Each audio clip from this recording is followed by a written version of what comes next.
evening, everyone. And it's a pleasure being here.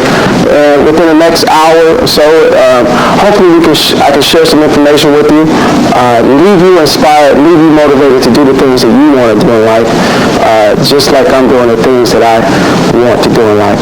How many of you know everyone in the room here? I want you to do this. I want you to make eye contact with somebody that you've never met before in your life. I want you to take 1 minute, just 1 minute, and tell them as much as you can about yourself, who you are, where you're from, what you do. And then in that second minute, they're going to tell you something about themselves. Everybody, the only thing that I require you to do in order to do this is, one, you have to stand up, and you have to find someone that you don't know. Okay, let's go. Find somebody you don't know. 3, 2, 1. All right. Get you folks to talking and you won't shut up, see? And that's what happens. I've done this 700 times. In every engagement that I've ever done. And I find some very interesting things when I find how you interacted. Has anyone found anybody that has something in common with them? Same field, different institutions. Anyone did you talk about any kids? What did you talk about? What's some of the things that you talked about? Okay, have something in common. Anything else? Anyone else? Something that you want to share about the person that you talked to or anything? Anybody remember anything about the person that they talked to? Anything in particular? I was a guest of mine who came in all the way from Orland to come down, so thanks for coming. Solomon Smith Barney. He's a first black district or regional, which one? Branch manager in the country for them. The only one right there. Give him a round of applause. Only one. You got any financial advice? If there's anything that I want to share with you tonight, I want to share with you that it's not the building, it's not the mortar, it's not the bricks. But I found people ask me all the time, how did you leave your job and how did you get out here? What did you do? And I tell them all the time, it's the network, it's the people that you meet that makes the difference. So if I believe that everyone in here, and we've all heard the 6 degrees of separation, I think in our community it might be 2 degrees or 3 degrees. And I really believe that. So if you can meet someone tonight and keep in touch and stay in touch with that person, then you've met everything that I want to accomplish tonight. But that doesn't mean you can leave right now. It just simply says that you've met that. So we're going to have a fun time. It's sort of a new experience for me. This is my second go around. And a friend of mine now who's sitting in the back can attest. He was over at my house Saturday morning when we were unloading close to 10,000 copies of those books right there, putting them in my basement. Okay? And he was with me, him and 12 other friends came over to do that. And that's my vision and that's my dream, and I'm living it, and I'll share a little bit of that with you tonight. What we've done is we passed out a quiz. I promised Khalil that we would take the Practice What You Preach challenge tonight. Take about 2 minutes and answer each one of those. And this is strictly for you. This is strictly for you, but this is something that I just started offering.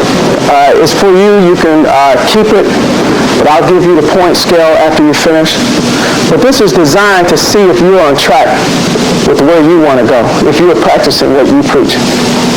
Okay? And again, just go down, answer them real quick, and then I'll give you the point scale after we finish. Well, you guys are concentrating hard. Wow. Introspective. My name is Edge'Bassette, so just call me EJ or call me Edge. It's the easiest way to remember. And I'm so proud of this. This is the first night that I'm actually showing this to anybody except my family, my kids, a few friends. So I'm going to go right out of the book, what we're going through right now. But it says, practice what you preach. Can anyone tell me what that means? Anyone? Let's practice what you preach mean. Okay, do what you tell others to do. And there's no wrong answer. And for tonight, this is interactive. This is not me standing up here talking to you for an hour and you're not participating. I'm a little bit facilitator, a little bit motivational, but at the end, we want to all reach the point that we want to reach personally. So each and every individual is going to be at a different spot where they want to be. So when I talk, You raise your hand, I'm going to be like a school teacher. I'm going to call you out. Put my hand on your shoulder. Make you participate. So, being where you want to be, doing the things that you want to do. Any other answers for that? Anything else? Say what you mean and mean what you say. Yes. Walk the talk. Now, how many of us do that consistently, all the time? Not many of us, not no one, including myself. Including myself. And I wrote this for you know who? I wrote this for me. I wrote this for me. Because I said, how good could I really be? Have you ever thought about that? If you could do your best. If you could do it your best. If you could just try your best. How good could you really be? I posed that question to myself. I posed that to myself. Like you, I've seen people doing special things out here in the world. And I said, boy, I would like to be a person like that. A person who can do what they say they want to do. Because in life, how many chances do you get to live this life? That we know of? One time on this earth. So this is no trial run. This is the real deal right now. It starts, it says, number one. And in there, I want you to put, for the first thing that you have to do to practice what you preach is to start where you are today. Write that in where number one is. Start where you are. See, many of us, and there's a saying that goes with this. So we look at the past, or we look at the future. But few of us live for today. Okay. So what this says is that you start now. I want everybody to do this. Snap your finger over your head. Okay, you have just snapped all your problems away. Okay, your bills, they're gone. That man that you don't like, he's out of here. That dude is out. She said, hey. I'm going to snap everything away. Now, he ain't gone yet. I mean, he's going to be home when you get home. But see, if you start now, imagine if you could start your life right now from this point, forgetting everything that has ever happened. Everything. Wouldn't that be great? But do you know you can do that? See, 5 to 6 years ago, I wanted to start this business. And I was working for Johnson & Johnson at the time. And I was the top salesman in the country for one of the largest companies in the world. And I decided that I wanted to do something more. And it started one night when I was watching TV. And there was this little boy whose face came across the screen. And I'll never forget him, and I'll never forget what happened. This little boy's name was Eric Morse. And Eric Morse was a little boy that was thrown from the 14th floor in Ida B. Wells housing projects. And I was sitting there watching the show, and my son, who was 7 years old at the time, was watching along with me. And this little boy didn't want to steal any candy. So he was only 5 years old, and these other two little boys decided to take him to the 14th floor to the abandoned apartment. You remember that story? And they pushed him out of the window. But before they did, his brother wrestled with these two little boys, and they overtook him, and they took Eric and put him on the window ledge and pushed him out. And he fell 14 floors. But he didn't die. He lived for 2 days. My son was watching that, and he said, Dad, he said, why didn't you save that little boy? See, let me tell you about my son. My son used to think I was the biggest man in the world. When he was small, he would look at me, he would say, Dad, is anybody bigger than you? I said, no, really? He said, what about Michael Jordan? I said, I saw Michael Jordan the other day. He's about right here to me. He would watch me shave, and he would say, Dad, what's that stuff? I said, son, it's a beard. One day you'll have one. Everything I did, my son wanted to do it. And now he knew that I would do anything for him. So he wanted to know what I would have done for that little boy that looked just like him. And for the first time in a long time with my son, I didn't have an answer for him. Because I knew that I had grown up right across the street from where that little boy was thrown from. 22 years of my life was spent right there in that neighborhood. And what if I had gone back to a school and talked to those little boys and had done something that had motivated them to be different than who they were? What if I had given back to the community in which I came from? And so those were the questions that started me on this path.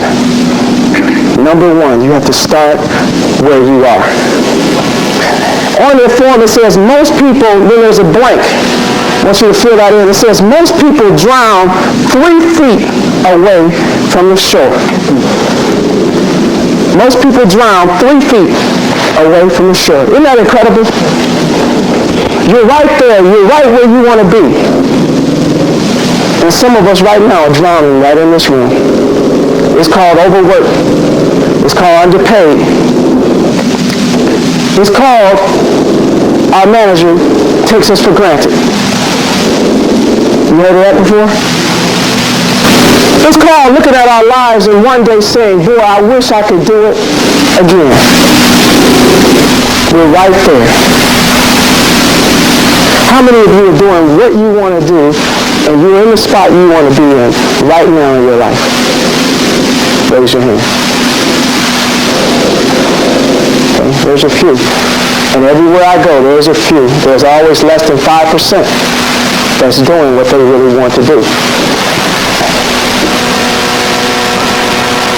How do you do what you want to do? On your sheet it says you have to do what you do best.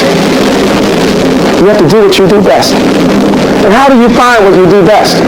Well, people tell you all the time what it is that you do. They say, girl, you know you can. Oh, I love the way you're just a natural at doing. It's not something that you have to pay for. It's not something that you have to go out and take a lot of money to do. But it's something that you do all the time. And you heard the expression, if you find out what you love, you'll never work a day in your life. You heard that expression before? And so 5 years ago, I had a great idea, and I said to my wife, I said, you know, I want to start a business. Because I had a knack for telling stories. I had a knack for people listening to me. I would always enchant my peers with these fantastic stories about where I came from and what I did for a living. And I made everything adventurous, bigger than life. I want you to put on that paper right now what you think you do better than anything else. You don't have to name a job. You don't have to put a title to it. You can make it an action. You might help people. You might share a lot. You might talk well. Others may believe in you. But I want you to know what it is that you do well. If you can't think of it, then I'm glad I'm here today. Because if you don't know what you are and what the essence of you are, then you can't truly practice what you preach. Is there anyone here that can't tell what they do better than anything else? They've never thought about it? There's no right or wrong. Don't make me look at your paper. Okay. You can't think of it? Well, this is one of your life missions. They say there's only 2 things you're here to do in your life. One is to serve God, and 2 is to find your purpose. That should be your life's mission, to find your purpose. So we're going to help you search for that purpose. Anyone who knows what they want to do, because only 2 or 3 hands went up and said that they were doing what they were in the right place at the right time. So someone who's not in the right place at the right time, tell me what it is that you do better than anything else. Well, raise that hand. Don't make me come over. I'll come over there real quick. Just one or 2 people share with us. Yeah. Meeting people. Okay, network. I met him. How many years ago? No, I'm not there too. We met in the club, man. We used to hold the wall up, didn't we? Every weekend. Where were we at every weekend? There's was. Hey, baby, I can't come on, mate. There's was. He'd be there and I'd be there. And I remember my last time there because something changed in my life and it was more. Okay. talking to people intimately. Okay, this side of the room, anyone? See, there's no wrong or right answer. There's no wrong or right answer. And sometimes we're embarrassed about what we're going to say because we think that other people are judging us.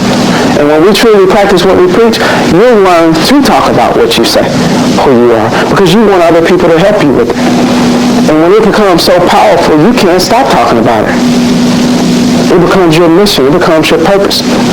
Number 2, what do you have to do? It says develop your philosophy and ideas, and put that in number 2, to develop your philosophy in life.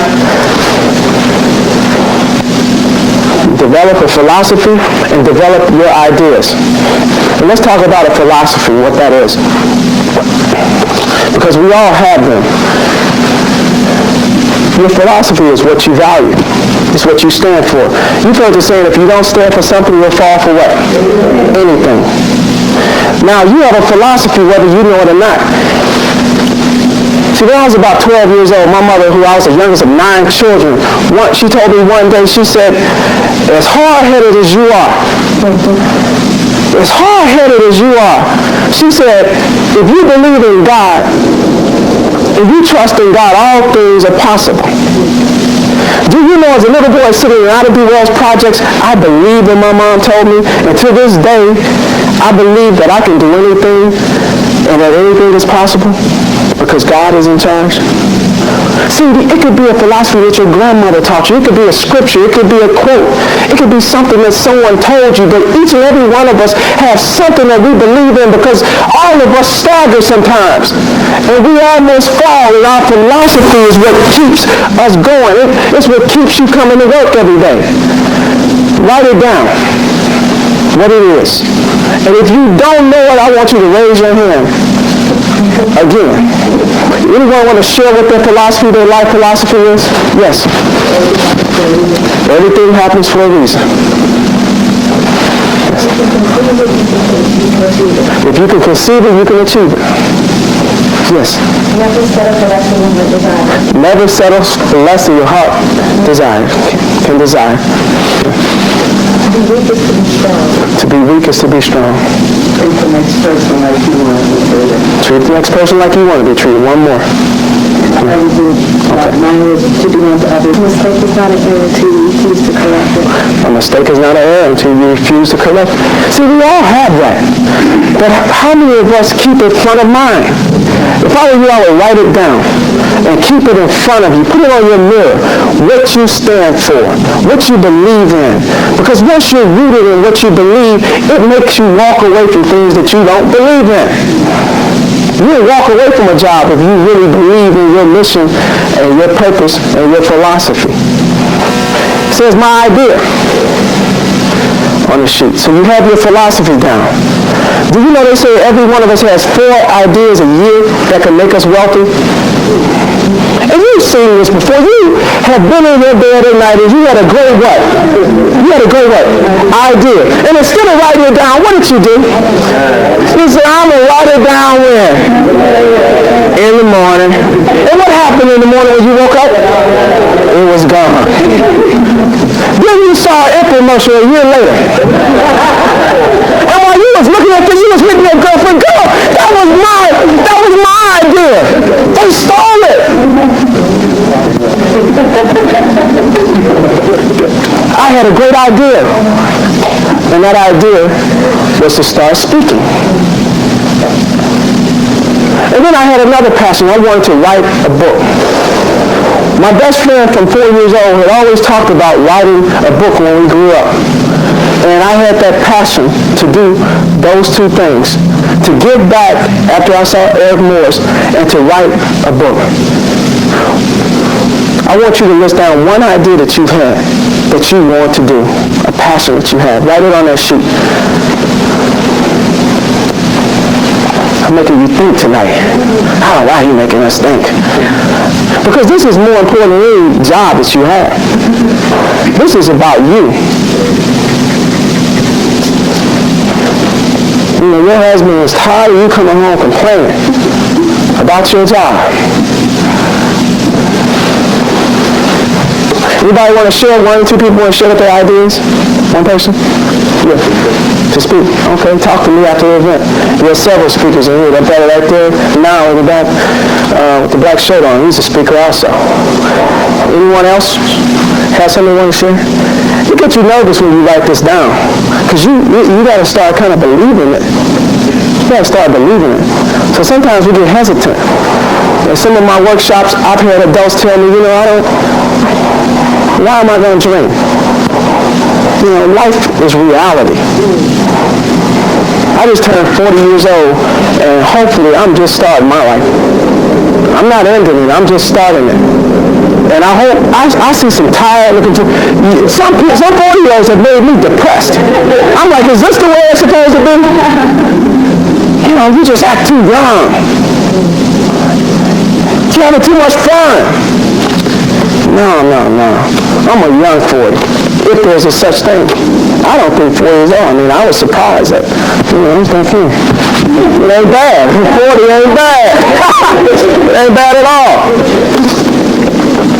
But I had this great idea, and this idea was to start this business. So I went to my wife and I said, hey, I have a great idea. I want to start a company. But in order to start the business, you have to have one dreamer and one income. Now, my wife had been home with the kids for 5 years. We have 3 children. And at the time, they were 11, about 7, and 3. And I said, I want to write a book, and I want to start the business. I said, but I can't do it and work full time. I said, can we go back to corporate America? Now, my wife was a computer technician at the time, and now she's a project manager. She works on the 22nd floor of this building. She said, I'm not going back there. She said, no. So I said, well, what's the real deal, honey? I'm a salesman, 16 years, right? I said, what's the real issue? She said, EJ, the kids, who's going to do the homework and all that stuff? I said, so what you're really saying is if you went back and I was here with the children every day to do homework, you feel a little better about that. And I saw her ear move. Yeah. I said, I got her going now. Then I said, she said, but it's not just that. She said, there's a lot of stuff that goes on around this house. You got to cook and clean. And I said, I'll tell you what. I said, if you go back full time, I'll cook and clean. I'll do it all. And every day at 3 o'clock when the bus comes around, I'll be at home. I'll speak in the morning. I'll speak after you get home from work. She put one resume out there. Didn't want to go to the interview. I kicked out the door. She got the job at EDS company. She was working for EDS before she was working here. And did you know that she started going to work and I started taking care of the kids and working on my books? One day she came in, I had an apron on, this is no lie. She walked in, she put her briefcase down, and I was standing over the stove. And she noticed I had tears in my eyes. She said, what's wrong? I said, you don't understand, I just cleaned up and these kids have messed up. I said, when you come in, all you want is dinner on the table. I said, what about me? I said, do you want me to have my hair done looking cute for you when you walk in? And all you do is talk about your problems with your job. Then I said, that's not what makes it so bad. I said, I don't mind cooking and doing the homework and cleaning. I said, but when you come in and after you eat, all you do is go upstairs and tell me to come up there so you can have your way with me. She said, that's right, it's been a long day. Get up there now. So it's a tough job being at home. About 2 years into that thing, and Tahir, 7 years, a good friend of mine, she know our kids went to school together out in South Virginia, very good friend of mine, and our daughters in the same classroom, all the way from kindergarten. And we would sit at Dunkin' Donuts, and all the ladies would sit around, and I'd be right there with them, talking about our husbands and wives. I said, I got to do something else. These kids driving me crazy. taking me for granted like this. So at 3 o'clock, I got smart. About 3 years into this thing, at 3 o'clock, I would look for any engagement. I say, I'll speak for free, just to be away from that house. That was the toughest job I ever did in my life. But now my daughter's 16 years old. She just started driving. Son is 14. He just started high school, starting free safety on his football team. That's right. And my daughter's in 5th grade. And so now I can leave out a little more. So this year when we started again, I said, hey, this year I'll be traveling more. Because for the last 5 years, 90% of what I did was in this area for my children. The greatest investment I ever made in my life.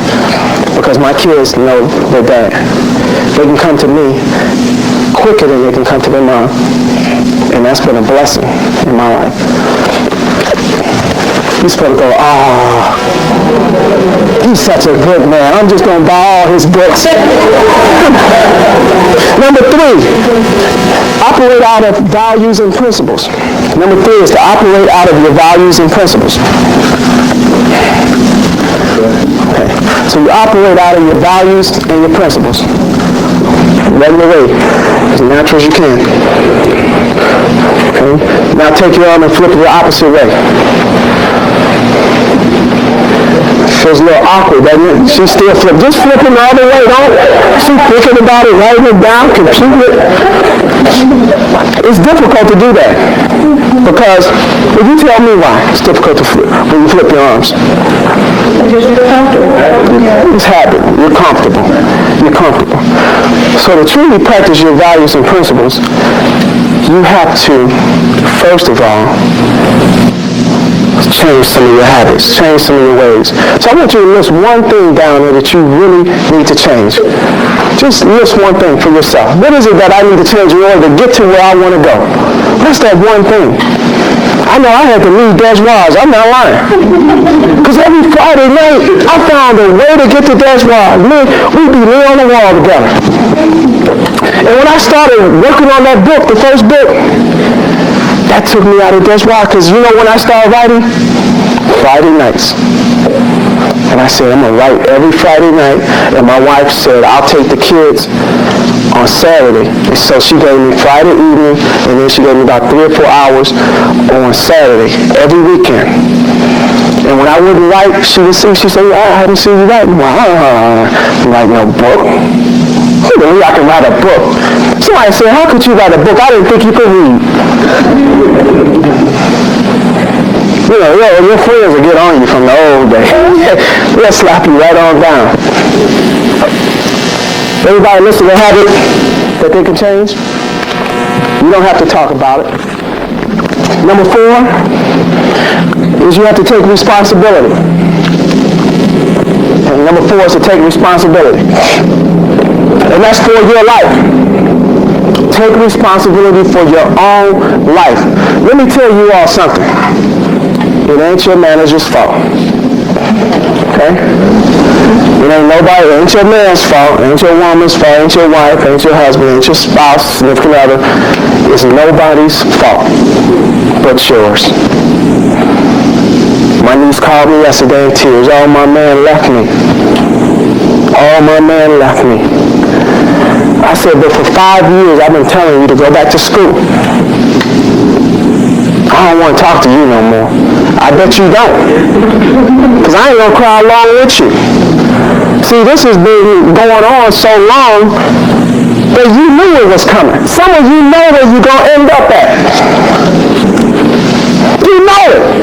You know you're in a dead-end situation.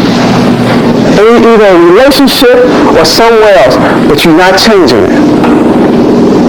So you have to take responsibility. And how do you do that? One is by answering these 5 critical questions that you should answer. And I'll give you the questions. Number 1, what is my purpose? First question you need to answer. What is my purpose? Number 2, if I had all the money in the world, if I had all the money, what would I do? What would I be doing? Because some of us say it's a money thing. Girl, if I had more money, if I could just get some more money.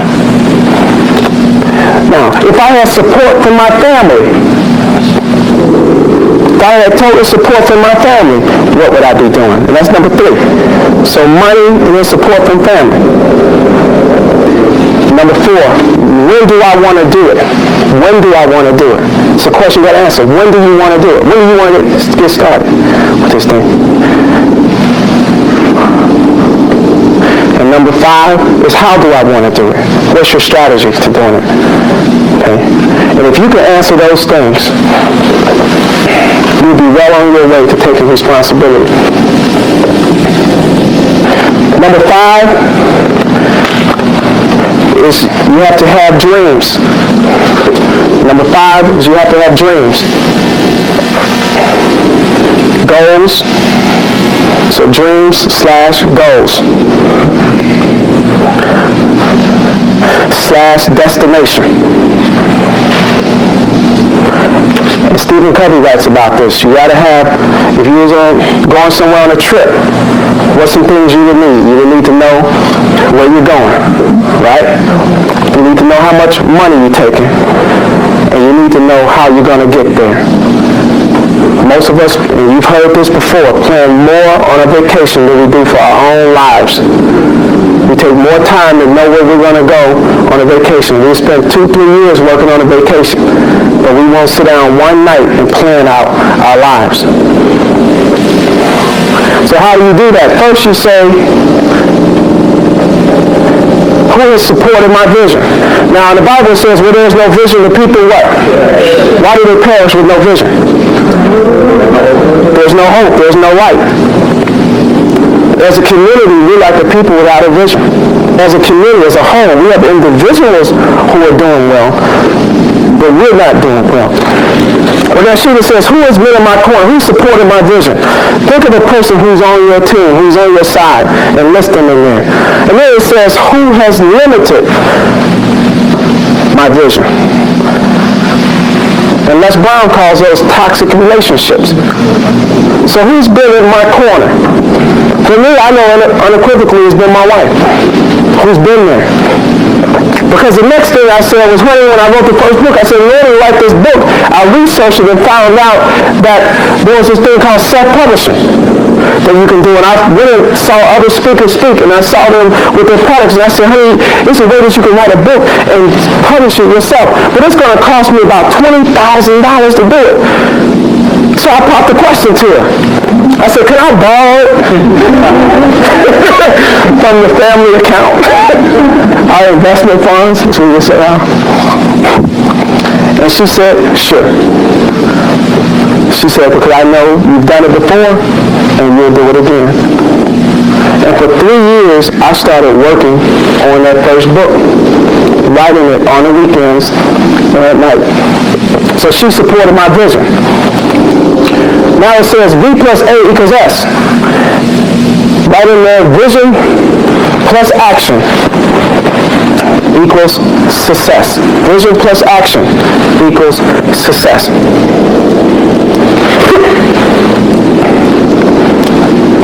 Vision plus action.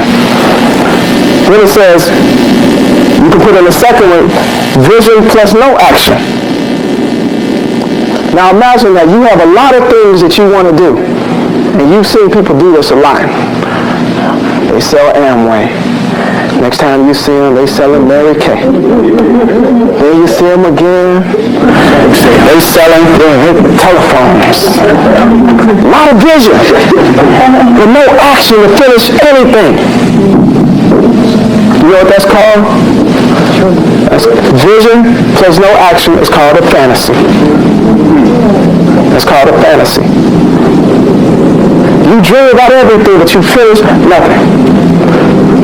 Then, no vision, but you busy all day. How many of you go home and you don't even remember what you did that day? I'm working. I worked at night. What you do? I don't even know my title is my job. I just do something. They just have me running. I'm tired.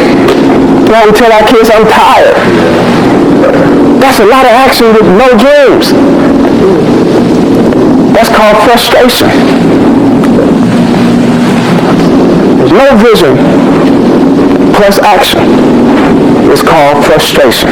You're busy and you're frustrated. Anybody here like that?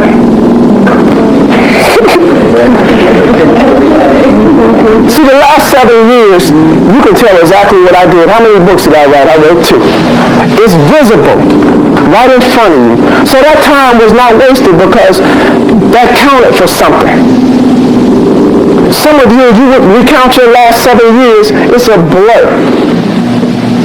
It's just a thing. It just happened. There's nothing you can say you did that's significant to yourself. And you will regret that time when you replay it in your mind.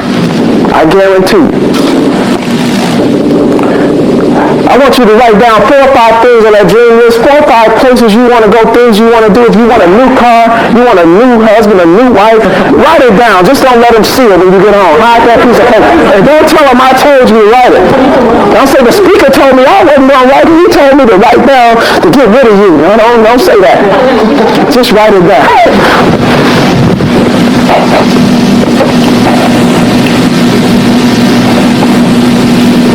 I want to thank John Irby. This is the president of the National Sales Network right here, Black Sales Network in Chicago. He's the president, nationwide organization. Another good brother right there.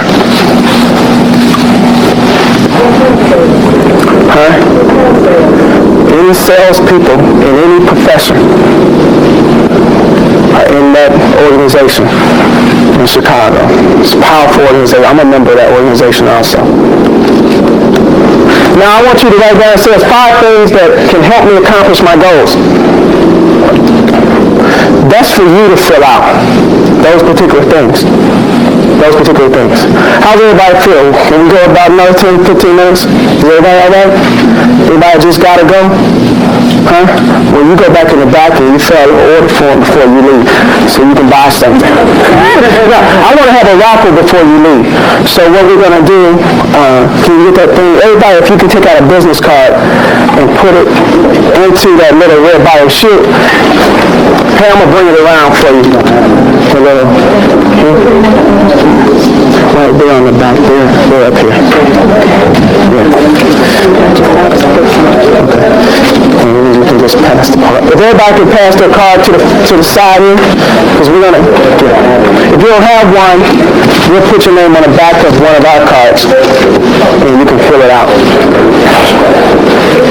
Okay? Now,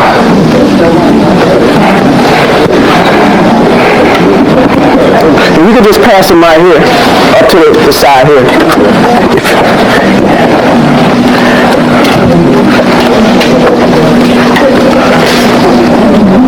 Okay, you guys ready? Okay, number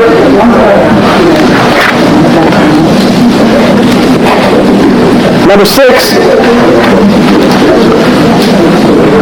Number 6 is to seek out a balanced life. Number 6, to seek out a balanced life. And that's on the first, number 6 on the second page. To seek out a balanced life. And let me give you the 6 areas of balance that you need. Here you go. The 6 areas of balance. One is your family life. Family. And this is not an order of significance, of importance, but these are just the 6. Second is your spiritual. Third is your financial. Fourth is your intellectual.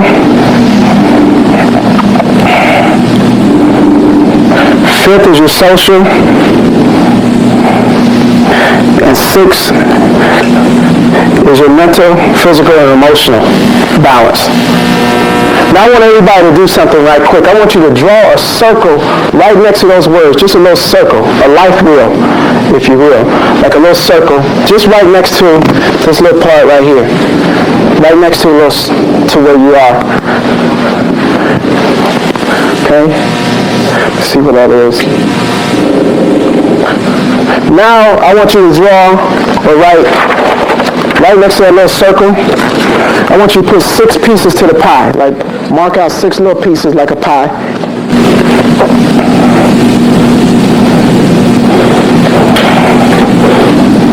Okay. Now, draw a dot right in the middle, a circle right in the middle, where you're going to mark from. And from that dot in the center, I want you to fill in that pie going up. Well, mark off, let's do this, for each area, like family, fill in a little area, family, spiritual, financial, intellectual, fill in each one of those pies, or put a little arrow saying that that's your financial, put an F, or write the word, right where the pie is at. You can number it, whatever way is easy for you to remember what it is. You can put the number that you have. And then I want you to go from the center of the pie.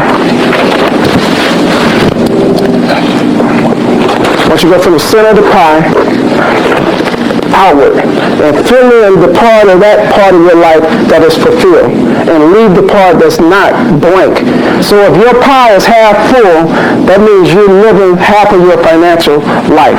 If your intellectual part of your life is almost full, then fill it in almost. Shade it in, shade it in for each one. And be honest with yourself. I've had people fill in the entire 6 circles all the way. But then they sitting in the middle of Ida B. Wells.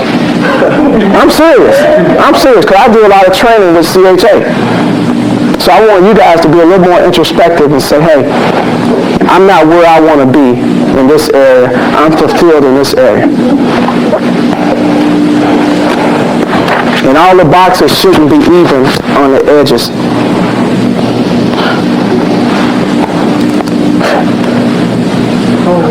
It's kind of hard to do for some people. Why is it important when you say the boxes shouldn't be even? No, just you probably are in one spot a little different than you are in another spot. That's all it's saying. As far as the shading. And then what I want you to do is, now you have a new circle. Take your pen, and if that circle is a little jagged now because you're closer up here, you're farther back here, I want you to make a new edge around your wheel. What your new circle is. Draw a line around that new box. Just the edges of it. Just like this. Teacher, what you doing? I'm writing on your paper. Okay, you got it? Now, how many of you still have a perfect wheel? Like this. Fill in around the corners of the new circle. So if it's not filled in all the way in some areas, just whatever that new edge is, so when you circle around your new circle, just go around that new box. Show her how you did it so she can see. Yeah, and fill in those two. Do you understand what I'm saying? Do you understand? Anybody not understand? Okay, see how your circle could be different shapes now because it's different levels of shade because you're going from the inside out. Now, you shouldn't have a perfect wheel now. I want to spend a lot of time, but your wheel should be a little jagged now, shouldn't it? Now, imagine the wheel of life, and you're trying to ride that tire now. You'd be a little bumpy with it. And that's the whole point, that your wheel is jagged now.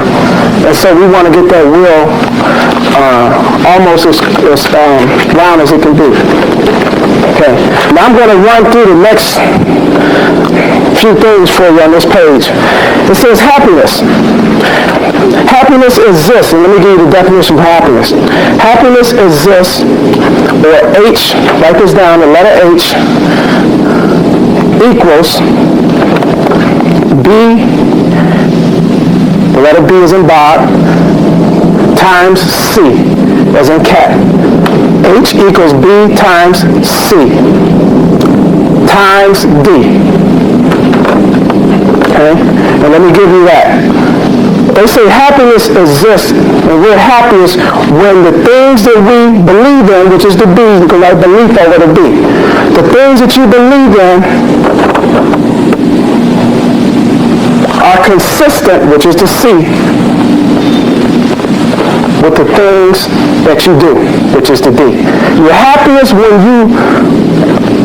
the things you believe in, the things that's close to you, is consistent with the things that you do. And you can add one more D to this. And a kid in a grade school told me this. He said, but it's the things you do daily. So add another D. Now imagine this. You doing one thing over here, but you know you believe in this. Are you truly happy? No. You working over here, but you really looking across the water. Are you really happy? You really in this relationship, and you checking him out. No, I don't want to say that. Okay, now, fear. I'll give you a definition for fear. Fear is when false expectations appear real. Fear, false expectations appear real.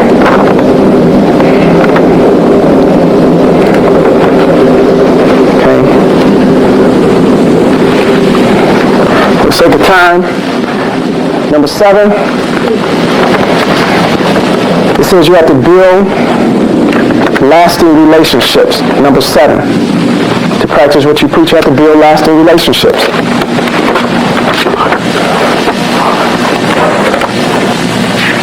And in order to build lasting relationships, you have to know who you are. Are any of you guys evolving as time goes, as you get older? Are you evolving into someone different than you used to be? Anybody going through that stage? I used to be hell. Growing up in Ida B. Wells. I was one of those guys you did not want to meet back then. And I still hear about those days when I run into people from my youth. I mean, they say some things to me that it blows me away. Duke walked up to me one day in Bennicus. He said, man, aren't you E.J. Bassetti? I said, yeah, and he walked away. He came back. He said, but you look real now. He said, man, you used to look hard, man. He said, man, you stole my books. I'm sorry. Sister walked up to me. She said, you cussed me out in college. I know I did. I'm sorry. But do you know that I evolved because one of my best friends on that college campus that I attended, Western Illinois University, was the same way? Really, 3 of us. And we had come from Lindblom High School and went down to Western Illinois, and we just caused hell. We took all the baggage, but the wrong baggage, not the luggage you carry. The luggage of ignorance. And when we got down there, we just ran that school ragged. We said we're black, nobody cared. That was our reason. Cussing women out, fighting in parties, beating people up, finding anybody to do anything with.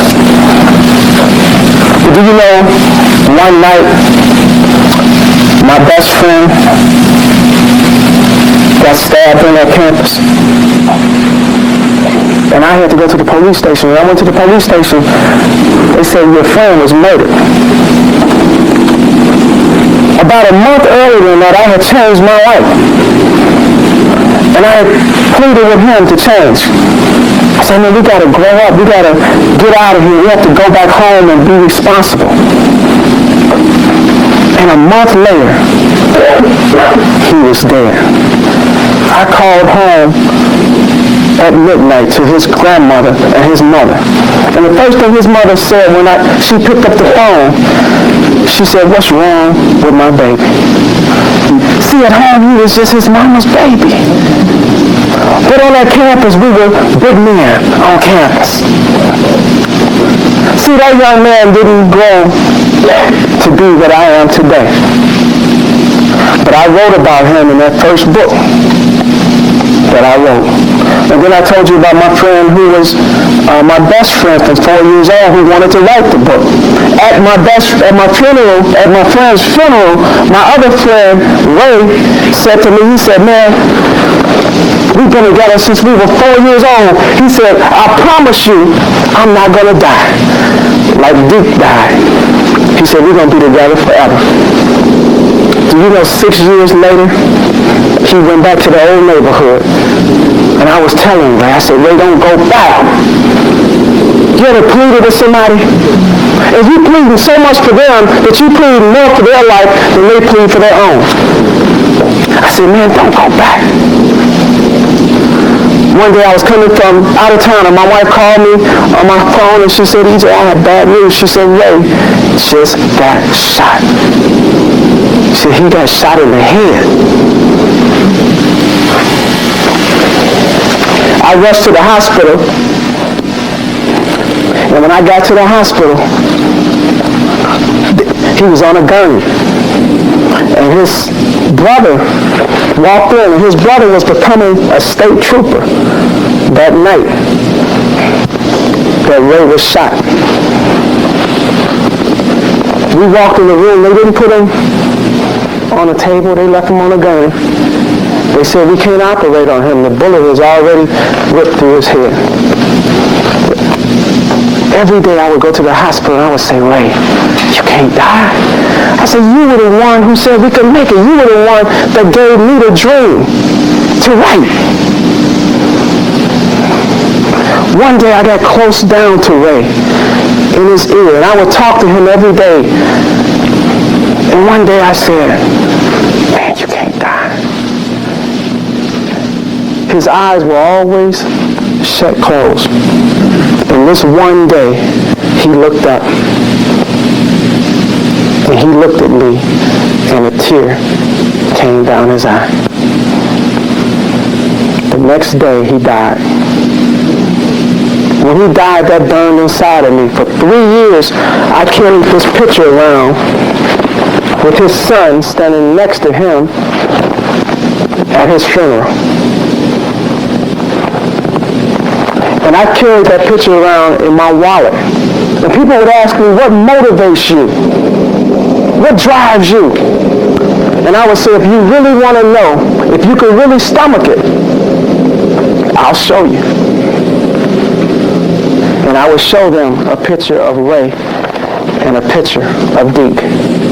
And I said, I want to be the man that they never became. I want to show that you can rise above your condition. I want to show that you can get married and have a beautiful wife and beautiful children.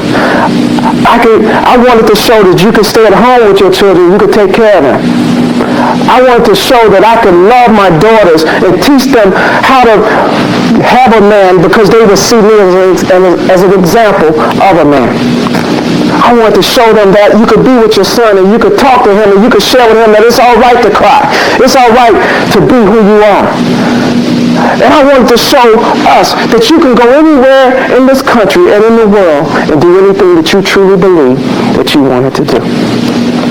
And that's why I wrote this book. I put Ray's son on the front of the book, along with my son and me.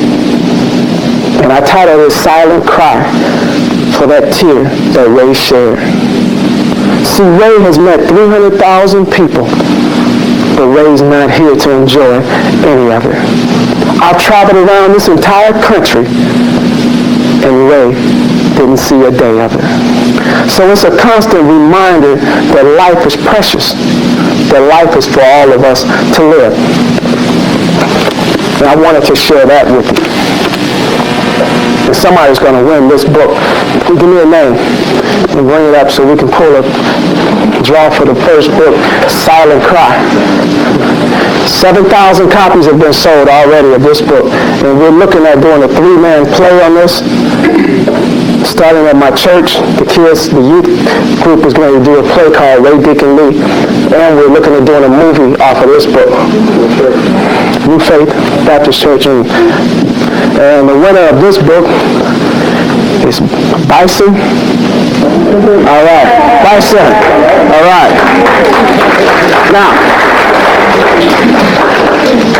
hold on to it. I'll autograph it for you.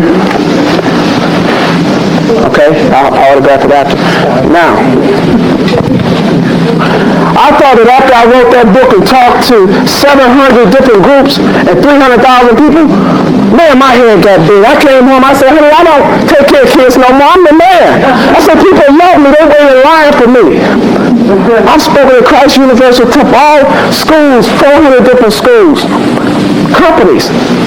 She said, you better get out and empty the garbage. And, I wouldn't like her no more. But in that time, I thought I was untouchable. I really did.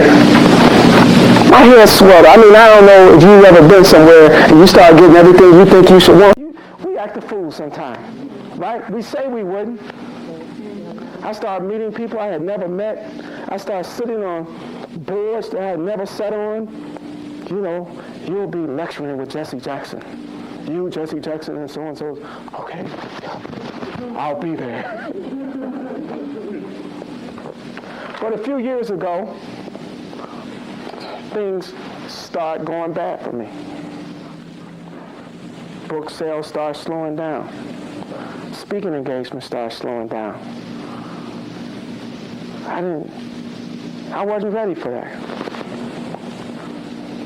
Then my sister, who was a year and a half younger than me, who had spent 20 years in a bad relationship, got sick 2 years ago. You know what I'm talking about. We were in the hospital together when my sister was there and her significant other was there, and we talked. I was devastated. She's a year and a half older than me. She was 39 years old. And within 6 months from the day she was diagnosed, she died. I said, I can't do this. I can't speak. I said, I can't do any of this. It just took the life out of me. I would sit in a room, and I don't know if you've ever felt this way, but you just pull the cover over your head, and you don't care if it's day, light, what it is, and I just said, I can't do it. And my wife encouraged me. I used to look at people in church. I said, why are they sitting there rocking back and forth? Then I was in church one day, and I was rocking. I was praying. I called Ty to pray for me. Because when you need help, whew,